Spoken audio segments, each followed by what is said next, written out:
법화경 묘음 보살품 24 묘음 보살품이 되겠습니다. 특히 법화경 같은 경우는 부처님이 이 세상에 출현하시는 그 소위연을 모든 중생들로 하여금 부처가 되게 하자고 하는 그런 원이었습니다. 다시 말씀드려서 모든 사람들이 부처가 되어서 성불하는 것, 이것이 바로 부처님이 이 세상에 오신 뜻이고, 또한 이 법화경을 설한 소위연이 되겠습니다. 일반적으로 이 법화경을 대승경전 혹은 또 일승경전 이렇게 하고 있습니다. 예컨대 모든 경전 중에서 가장 존귀한 그런 경전이란 의미를 가지고 있습니다.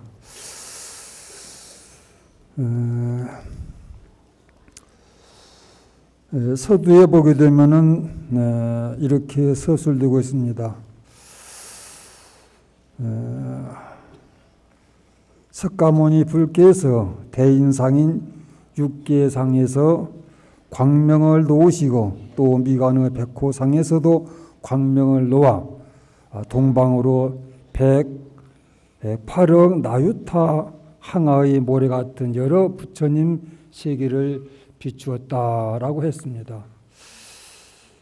이제 이러한 경전의 내용을 우리가 접할 때 이 상상이 잘 안 됩니다. 어쩌면 이건 어떤 그 신화 같은 그런 내용으로도 볼 수가 있고 그렇습니다만은 이러한 내용들을 우리가 유의해서 봐야 됩니다. 이것은 부처님을 그저 수식하는 그런 것이 아니고 부처님께서 가지고 있는 부처님의 실력, 말하자면 위실력, 그것은 부처님이 태어나신 이 지구 여기에 국한하지 않고 지구를 벗어나서 무한한 세계에 다 미칠 수 있다라고 하는 것을 암시하고 있습니다.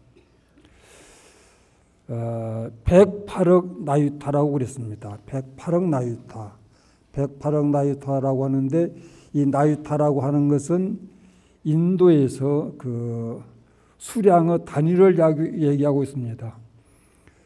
특히 수량의 단위를 말하고 있습니다만은 그 수량 단위 중에서도 최고로 높은 수의 단위, 말하자면 천만이라든가 천억이라든가 이렇게 많은 숫자를 헤아리고 있는 것이 이 나유타가 가지고 있는 뜻입니다. 그러면은 무슨 지구에 있는 이런 세계 여러 나라 이런 것이 아니라 무수한 부처님의 나라가 있는데 그 세계에 부처님이 존재해 계시는 모든 세계에 부처님의 영향력, 부처님의 위실력이 다 미칠 수 있다고 그럽니다. 그 거리가 얼마만큼 멀건 가깝건 상관없이 부처님의 마음에 따라서 어디든지 어느 세계든지 다 영향력을 미칠 수 있다. 그렇다면 어떻습니까? 우리가 우리의 상상으로서 부처님께서 가지고 계신 위실력이 얼마나 무량무빈한 것인가 이런 것을 헤아릴 수 있지 않습니까? 이 묘음 보살품을 제가 이 자리에서 소화하는데 정해진 시간이 있습니다. 그 시간 속에서 이것을 다 소화해야 되는데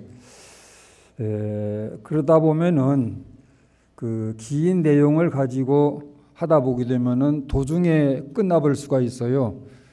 그래서 이제 제 나름대로 정리를 했습니다. 예컨대 이 묘음 보살품에 우리가 유의해서 봐야 할 가장 핵심적인 내용이 무엇이냐, 여기에 관점을 두고 제가 그 세 가지로 정리를 해왔습니다. 우리가 이 묘음 보살품에서 가장 유의해서 중요하게 봐야 할 대목은 이제 세 가지로 나누어서 얘기할 수가 있습니다. 그 중에서 첫 번째, 묘음 보살은 어떤 분인가 하는 것입니다. 묘음 보살님이 묘음 보살품의 바로 주인공인 것입니다. 그렇기 때문에 묘음 보살품을 보는 데 있어서 그 주인공이 어떠한 분인가를 아는 것이 바로 핵심이 될 수가 있다고 생각을 합니다. 묘음 보살님은 어떤 분인가? 경전에는 매우 깊은 지혜를 성취한 분이다라고 밝히고 있습니다. 그러면은 묘음 보살님께서 성취하신 지혜라고 하는 것은 어느 정도 수준에 도달한 것인가? 이것을 우리가 헤아리지 않을 수가 없습니다. 그것을 단적으로 얘기하기는 어려우니까 예를 들어서 말씀을 드렸습니다. 묘음 보살님은 법화경을 설할 만한 그러한 그 지혜의 수준에 도달한 분이라고 말씀드릴 수가 있습니다. 법화경 방편품에 보게 되면은 열야의 지견을 네 가지로 분류해서 말씀해 놓고 있습니다. 즉 광대 심원입니다. 부처님께서 깨달음을 통해서 획득한 지혜, 그것이 어느 정도냐 하면은 그 지혜는 한없이 넓다고 그랬습니다. 넓다고 하는 것을 우리가 무슨 뭐 평방미터로 이런 그 수량 단위로서 헤아릴 수 있는 것이 아니고 그 좀 관념적인 얘기입니다만은 우리가 헤아릴 수 없을 정도로 그만큼 넓다고 하는 것입니다. 그리고 크다. 그 지견은 크다. 그 다음에 그 지견은 깊다. 그리고 그 지견은 멀다. 이렇게 네 가지로 광대, 심원, 넓고 크고 그리고 깊고 멀다. 이렇게 요약을 했습니다. 여기서 이제 멀다고 하는 것도 그렇습니다. 우리가 무슨 뭐 몇 미터 이렇게 재가지고 할 수 있는 거리로서 먼 것이 아니라 끝을 헤아릴 수 없을 정도로 요원하게 그만큼 심원하다고 하는 것입니다.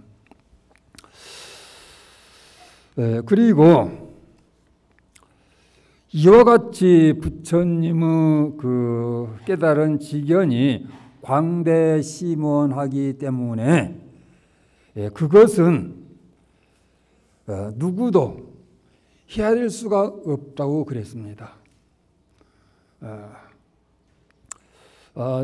그 부처님 제자 중에서는 그 사리불이 그 지혜가 총명하기로 그 제일로 꼽고 있습니다. 그래서 지혜 제일 사례부를 얘기하고 있는데 세상에 존재하는 모든 사람들이 사례불과 같은 지혜를 가지고 있고 그리고 그러한 지혜를 가지고 있는 모든 사람들이 다 함께 그 지혜로서 부처님의 지견을 측량한다 하더라도 측량할 수 없다고 그랬습니다. 그러니 그것이 얼마만큼 크고 또 깊고 요원한 것인가를 상상할 수가 있습니다. 뿐만 아니라 부처님의 지혜는 누구도 알 수 없다고 했습니다. 예컨대 벽지불이나 초발심 보살님들이 이 온 세상에 태숲 같고 갈대처럼 우거졌다, 빽빽하게 우거졌다 하더라도 그러한 사람들의 지혜를 다 동원해서 억천만급을 헤아린다 하더라도 부처님의 깨달음을 통해서 얻으신 지혜라고 하는 것은 일부분도 알 수 없다고 했습니다. 이러한 그 일승의 지혜가 담긴 것이 바로 이 법화경인데 이 법화경을 설할 수 있다고 하게 되면은 묘음보살님께서 성취하신 지혜가 어느 정도인가를 조기 알 수 있습니다. 묘음보살은 바로 그 열애의 지혜를 자유자재로 활용할 수 있는 그런 수준의 지혜를 성취하신 것입니다. 이와 같이 묘음보살님께서는 이른바 부족함이 없는 광대하고 심원한 지혜를 성취한 분이다. 이렇게 아시면 되겠습니다. 두 번째는 묘음보살님은 백천만억 항아의 모래와 같은 삼매를 얻으신 분이다. 이 삼매라고 하는 것은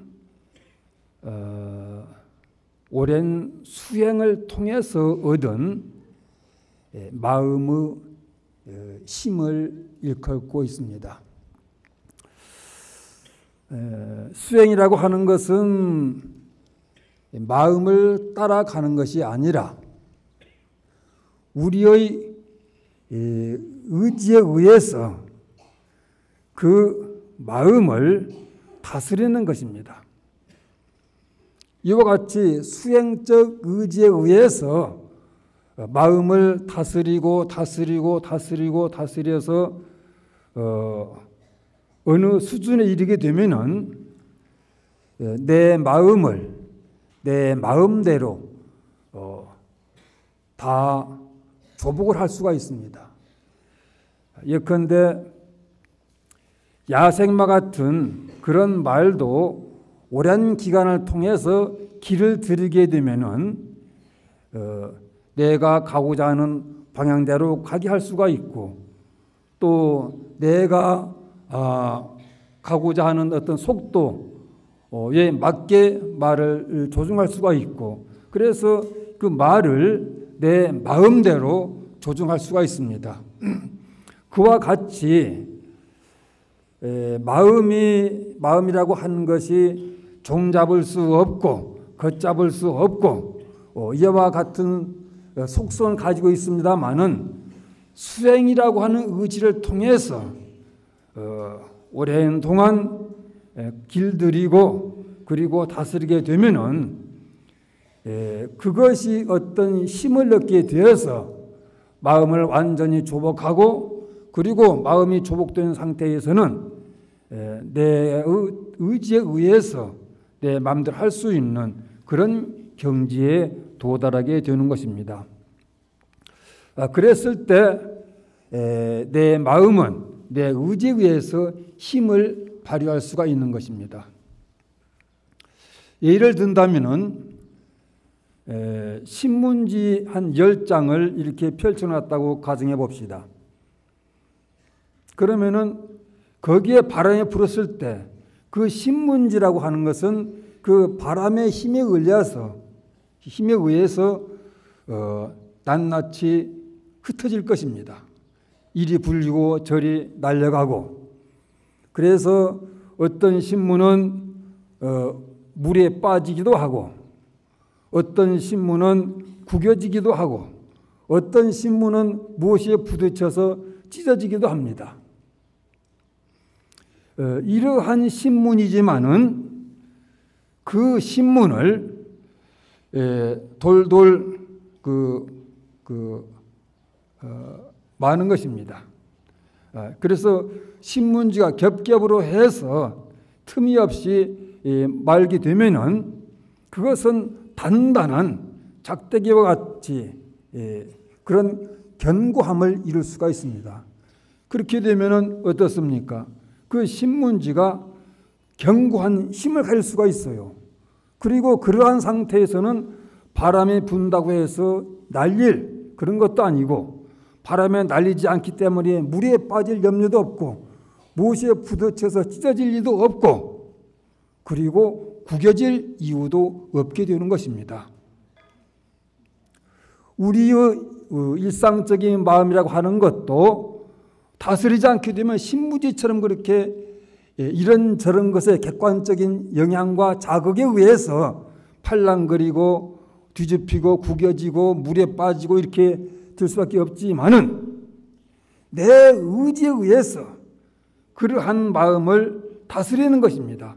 그래서 조복을 받아가지고 꼼짝 못하게 하는 것입니다. 그렇게 되면은 그렇게 해서 산매를 얻게 되면은 옆에서 벼락을 친다 하더라도 그런 소리에 조금도 동요되지 않는 그런 그 부동의 경지에 도달하게 되는 것입니다. 그렇게 됐을 때 그 번뇌와 망상에 이른바 흔들리고 들뜨고 젖고 그 상처 입는 그러한 것들을 다 불식시킬 수 있는 상태에 이를 수가 있습니다. 그런데 묘음보살님께서 성취하신 그 삼매의 가지수가 100,000,000억 가지나 된다고 그랬습니다. 100,000,000억 가지가 아니라 100,000,000억의 항아의 모래수와 같다고 그랬어요. 그러니까 이제 이것은 하나하나 이렇게 세서 그를 수를 헤아려서 이렇게 하는 것이 아니라 무지무지하게 많다, 헤아릴 수 없이 많다, 이러한 것을 이러한 숫자 개념으로서 표현한 것입니다. 그런데 왜 이렇게 삼매라고 하는 것은 하나만 족할 텐데 가지수가 많게 되는 것이냐?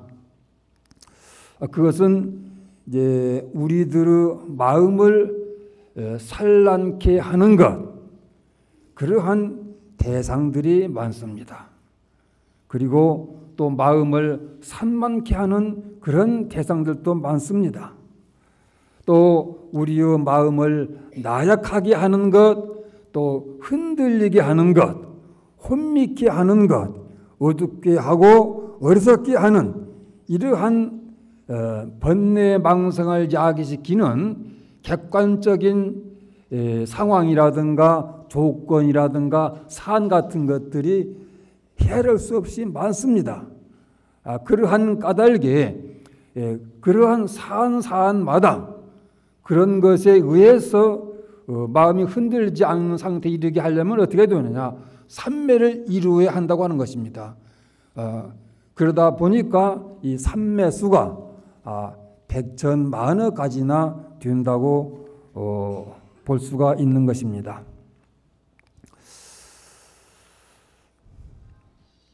그러니까 이제 요약해서 말씀드리면은 묘음보살이라고 하는 분은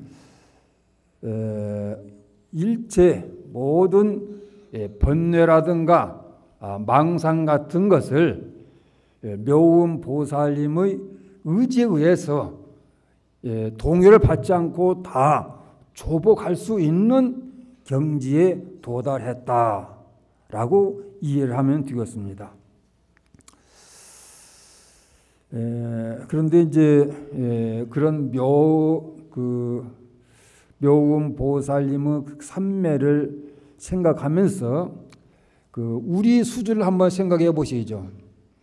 여러분들 기도하실 때 예컨대 관음 기도를 하게 되면은 관세음보살님을 염합니다. 관세음보살님을 쭉 염하는데 기도한다고 하면서 관세음보살님의 명호를 부르는데 처음 시작해가지고 계속해서 끝날 때까지 관세음보살님만 머리에 생각합니까? 그렇게 안 되죠. 우리들은 무엇인가 생각을 하게 되면은 3분을 지속 못해요. 처음에 관세음보살 하다 보면 머리에 온갖 잡상들이 떠올라가지고 별의별 망상들을 다 합니다. 관세음보살님은 입으로만 소리로만 할 뿐이지 머리와 마음이라고 하는 것은 뒤죽박죽이에요. 왜 그렇습니까? 훈련이 안 돼서 그런 겁니다. 이러한 상태이지만은 계속해서 그럼에도 불구하고 자꾸 일념을 지향하는 그런 훈련을 하게 되면은 바로 삼매에 도달하게 되는 것입니다. 그런데 이제 소위 독서삼매라는 말을 많이 하는데 독서도 이제 철학적 서적 같은 건 안 돼요. 아주 흥미진진한 소설 같은 것은 독서삼매가 되죠. 몰입이 되니까 아주 재미있는 연애소설 같은 거, 이런 거 아주 그냥 그 매료가 돼가지고 다음에 어떻게 될 것인가 궁금해가지고 거기에 몰두돼서, 옆에서 누가 뭐라고 해도 전혀 귀에 들리지 않고 거기에만 몰입합니다. 이렇게 한 가지에만 몰입돼서 집중된 그런 상태를 삼매라고 하는 것이고 그것은 어떤 마음의 힘에 의해서 가능하다고 하는 것입니다. 이러한 그 삼매를 묘음보살님께서는 성취를 했고 그 다음에 이제 마지막으로 또 하나는 묘음보살님께서는 신통력을 성취하셨는데 신통력을 성취하신 그 능력으로서 34가지 응신을 할 수 있다고 그럽니다. 이제 관세음보살님은 32응신이라고 그러죠. 32가지 몸을 나툴 수가 있는데 묘음보살님께서는 관세음보살님보다 2가지를 더합니다. 이렇게 이제 자유자재로 몸을 현신 하는데 그것은 어떤 무슨 치밀한 계획을 세워가지고 준비를 하고 그렇게 되는 것이 아니에요. 작심만 하게 되면은 필요할 때 마음만 먹게 되면 임의로 그렇게 할 수 있다고 하는 것입니다. 예컨대 하늘나라의 모든 무슨 자재천이건 대범천왕이건 이런 천신들도 이 몸으로서 나타날 수가 있고 또 이제 지상에 내려오게 되면은 지상의 권력자인 임금이건 대통령이건 이런 것도 다 순간적으로 할 수가 있고 그리고 한 나라의 경제권을 움켜쥐고 좌지우지하는 재벌일 이런 것도 순간적으로 할 수가 있고 그리고 무슨 존귀한 신분을 가진 사회적 인사거나 덕망 있는 유명 인사거나 이러한 것들은 마음대로 할 수가 있고 뿐만 아니라 필요에 의해서는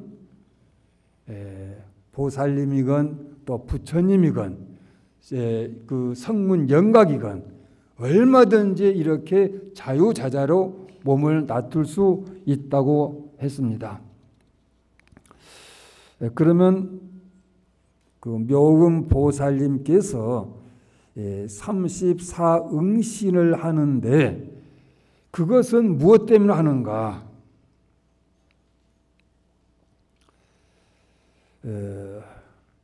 중생과 그 사악한 사람들을 제도하기 위해서 하는 것입니다.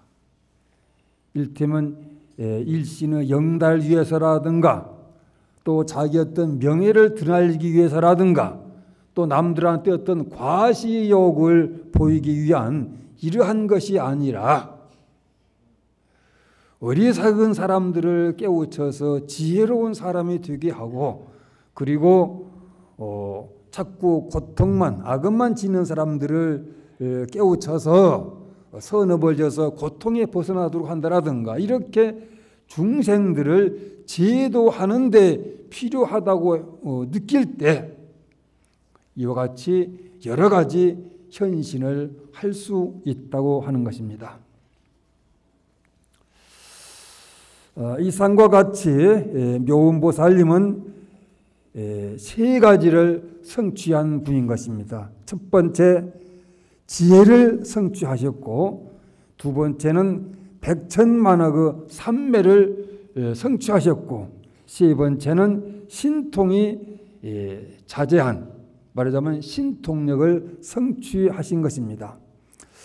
그러면은 묘음보살의 이 세 가지 수승한 능력은 어떤 수행을 통해서 성취하게 됐는가? 이것이 궁금하지 않을 수 없죠. 먼저 지혜의 성취입니다. 지혜의 성취는 어떤 공력을 쌓은 결과로서 이루어진 것인가? 경에 의하면은 묘음보살님께서는 오랜 옛날부터서 많은 덕의 근본을 심어서 백천만억의 부처님을 친견한 공덕으로서 그와 같은 수승한 지혜를 성취했다고 했습니다. 여기서 말한 덕의 근본이라고 하는 것은 믿음을 말한 것입니다. 부처님의 말씀에 대해서 가르침에 대해서 이러한 의심도 없이 100%, 1000%, 10,000% 그대로 믿는 것입니다. 그러한 믿음을 가는 상태에서 묘음보살님께서는 이 세상에서 최고로 기쁜 일이 무엇이냐? 부처님을 뵙는 일이었습니다. 친견하는데 똑같은 기쁨을 갖게 되었고 또 한결같은 마음을 가졌던 까닭에 그것이 바로 지혜를 획득하는 그런 공덕이 되었던 것입니다. 이제 부처님을 많이 만나면 누구나 그럼 지혜를 기어들 수 있느냐? 이제 부처님을 배워도 거기는 질이 따릅니다. 어떤 마음 상태로 부처님을 뵙느냐? 그저 지나가는 길에 눈을 흘겨서 한번 쳐다보는 것과 여기 부처님 계신다 해서 들어가서 부처님 앞에 촛불 켜고 향 피우고 그리고 경건하고 엄숙하고 그리고 진실된 마음으로 삼배를 올리면서 부처님을 우러러보는 것과 이거 차이가 있지 않겠습니까? 지나가면서 실컷 흘겨보는 눈으로 한번 쳐다보는 거 거기는 뭐예요? 부처님을 보긴 보되 본 것이 아니에요. 그건 간과해버린 것입니다. 그러나 조금 전에 말씀드린 대로 예를 갖추어서 정성을 기울여서 배운 것은 바로 부처님을 밖에 계신 부처님을 내 마음속으로 모시는 그런 결과가 되는 것입니다. 그렇기 때문에 한 번 배운 부처님, 두 번 배운 부처님은 다 그것이 수행적인 공덕이 되는 거예요. 그리고 그것이 쌓이고 쌓이고 또 덩치가 커지고 커져서 마침내는 수승한 지혜를 획득하는 그런 힘이 되는 것입니다. 그러므로 이제 경전에 보게 되면은 부처님을 배울 때 어떤 마음으로 배워야 되냐 하면은 목마른 사람이 물을 만난 듯이, 그리고 추운 사람이 불을 만난 듯이, 장님이 눈을 뜬 듯이, 꼽주가 혀를 편 듯이, 그리고 죄수가 석방된 듯이 그와 같은 환희로운 마음으로 부처님의 존상을 배워야 한다고 하는 것입니다. 이렇게 했을 때 부처님을 배운 공덕이 이루어진다고 하는 것입니다. 두 번째, 백천만억 삼매의 성취는 어떤 공덕을 통해서 이루어졌는가? 과거 운내우망이라고 하는 그 부처님이 계셨는데, 묘운 보살님께서는 이 부처님에게 1만 2천년 동안 10만 가지의 기약을 공양했다고 합니다. 시간상으로 1만 2천이라고 하는 것은 장관 세월입니다. 그리고 10만 가지 기약, 10만 가지 기약으로서 부처님에게 공양을 올렸다고 그랬습니다. 10만 가지 기약이라고 하게 되면 이제 10만 가지의 악기가 있어야 되는 것이고, 또 그 같은 레파토리가 아니라 악기에 따라서 다양한 그 바이올린은 바이올린에 맞는 어떤 음률, 검고는 검에 맞는 음률, 이와 같이 또 피리는 피리에 맞는 음률, 이러한 여러 가지 악기를 통해서 부처님에게 그런 음악 공양을 했다고 하는 것입니다.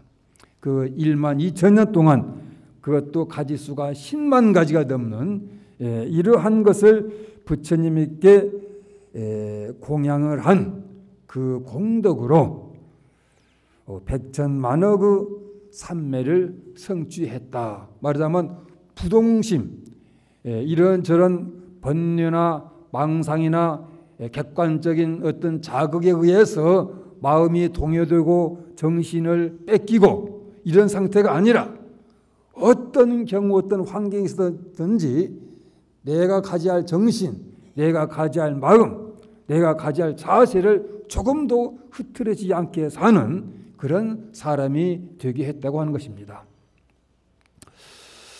또 한 가지는 신통력의 성취인데, 이 신통력의 성취는 무엇을 통해서 성취했는가? 8만 4천의 칠보의 바루를 한 부처님에게 계속해서 보시를 했다고 합니다. 그리고 이 공덕으로서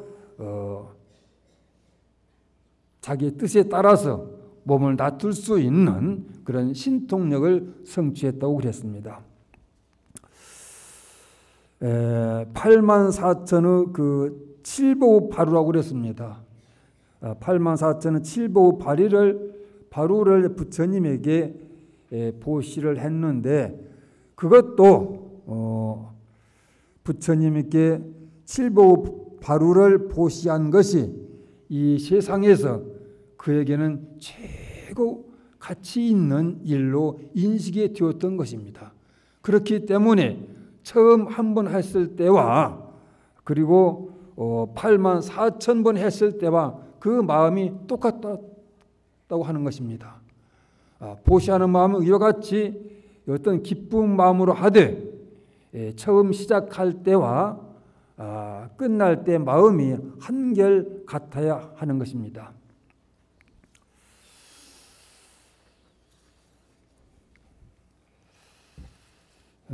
이제 그러면은 이제 묘음 보살품을 통해서 우리가 얻어야 할 교훈이 무엇이냐, 이것이 이제 결론입니다. 묘음 보살 그 품을 통해서 우리가 얻어야 할 교훈은 다른 것이 아닙니다.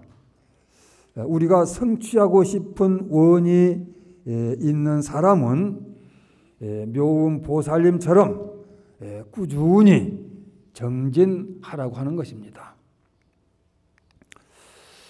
묘음 보살의 세 가지 성취는 우연히 된 것이 아니었죠. 앞서 설명드렸듯이 지혜를 얻은 것도 천만학 부처님을 믿음을 통해서 세상에서 최고로 기쁜 일을 삼은 상태에서 부처님을 친견하셨고, 그리고 삼매를 성취하신 것,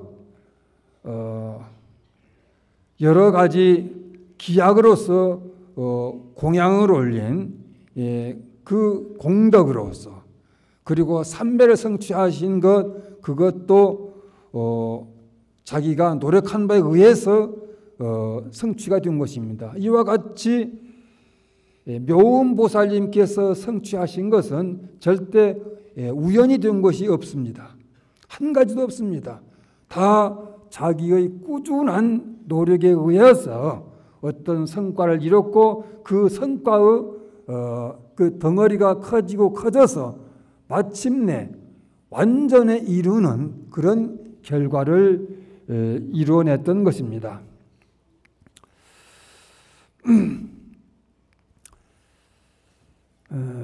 이제 우리가 부처님 법을 배우고 믿고 따르고, 그리고 이제 기도도 하고 이렇게 합니다만은, 이것은 다 우리가 하는, 부처님을 향해서 하는 정진인 것입니다.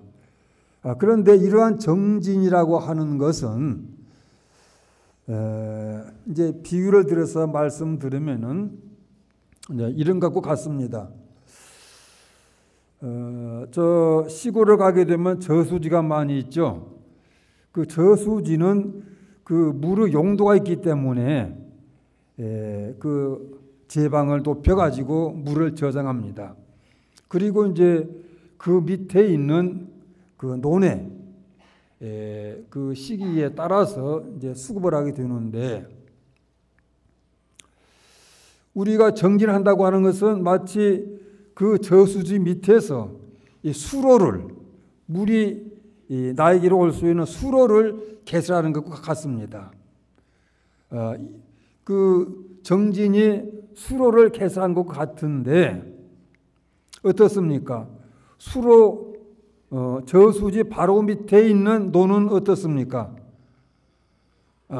조금만 노력하면 되겠죠. 그런데 저수지 바로 밑이 아니라 저수지에서 상당히 떨어져 있는 논이라고 하기도 어떻습니까? 거기는 저수지 바로 밑에 있는 논보다는 더 노력을 해야 됩니다. 그리고 또 그보다 더 먼 곳에 있는 것은 더 말할 것도 없고, 또 더 먼 곳에 있는 것은 더 말할 것도 없습니다. 그런데 그러한 것들이 바로 우리가 전생을 통해서 지어온 그 복력에 따라서 그 근기가 수승한 사람은 바로 저수지의 바로 밑에 있는 논이 되고, 또 그렇지 못한 것은 저수지 상당히 떨어져 있는 그런 상태이기 때문에 아직도 노력을 많이 해야 그 저수지가 나은 논에 물이 들어오게 할 수가 있는 것이고, 또 더 먼 곳에 있는 곳에는 더 많이 노력을 해야 하므로 이렇게 이제 그 경우가 정해져 있는데, 내가 그 저수지로부터서 한 10리 밖에 떨어져 있음에도 불구하고 마치 저수지 바로 밑에 농사를 짓는 사람처럼 조금 해가지고 어떤 성과를 보려고 하는 경우가 많이 있습니다. 예컨대 무슨 뭐 백일기도, 무슨 지장기도, 무슨 기도를 해서 빨리 성취하려고 하는 사람들, 그 사람들은 바로 저수지 바로 논 밑에, 저수지 밑에 논을 가지고 있는 사람으로 착각을 하는 거예요. 사실 사람에 따라서, 수승한 근기에 따라서 뭐 한 일주일간 기도해서 성취한 사람도 있어요. 100일 기도해서 성취한 사람이 있고, 그런데 그런 기도를 무수하게 했습니다. 안 되는 사람도 있어요. 그러면은 이것이 다 부질없는 일이구나, 이렇게 생각할 일이 아니라 내가 저수지로부터서 많이 떨어져 있는 노를 가지고 있는 사람이구나, 이런 자각을 해야 돼요. 그러면 어떻게 됩니까? 부단히 더욱더 열심히 수로 개설을 하는 것입니다. 그렇게 되면은 마침내는 그 결과가 이루어지는 거예요. 그 최근에 그 김연아 아가씨, 여러분들 그 TV 화면을 통해서 많이 보셨죠. 이른바 이락 은반의 여왕으로 부상이 됐습니다. 그러한 김연아 씨가 그 방에서 대굴대굴 낮잠만 자고 있다가 어느 날 갑자기 나가서 그렇게 됐겠습니까? 그 어머님을 통해서 다 그 알려져 있습니다만은 그 어릴 때부터서 부단히 노력하고 정진해 왔습니다.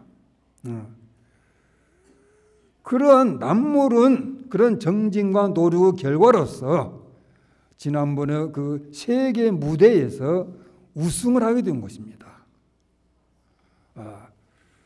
이제 그렇듯이 우리도 불법을 통해서 이루어야 할 과제가 있다고 하게 되면은 부단히 어떤 난관, 어떤 어려움이 있다 하더라도 그런 것에 굴하지 않고 초지일관된 마음으로서 정지를 하는 것입니다.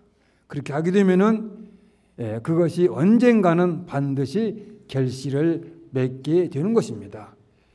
여기 나오는 그 묘운보살님 경우를 보십시오. 1만 2천 년 동안 부처님에게 기약을 공양했다고 그랬어요. 그리고 부처님을 그 칭견하는 것이 백천만억이라고 그랬어요. 뭐 일생이 아니고 이생도 아니고 삼생도 아니고 백천만억이라고 하는 그런 장구한 세월을 통해서 한결같은 마음으로 부처님을 칭견했기 때문에 그러한 중단 없는 정진을 한 까닭에 지혜를 성취했고, 그리고 삼매를 성취했고, 신통력을 성취하게 되었던 것입니다. 그렇기 때문에 여러분들 이번에 법화 살림에 동참하셔서 법화경에 대한 법문을 듣고, 그리고 그 법문을 듣는 것을 여러분들의 정신적인 에너지로 받아들여서 앞으로 부단한 정진과 노력을 해서 여러분들이 이루고자 하는 성과를 다 이루는 영예로운 불자가 되기를 기원하면서 마치겠습니다. 감사합니다.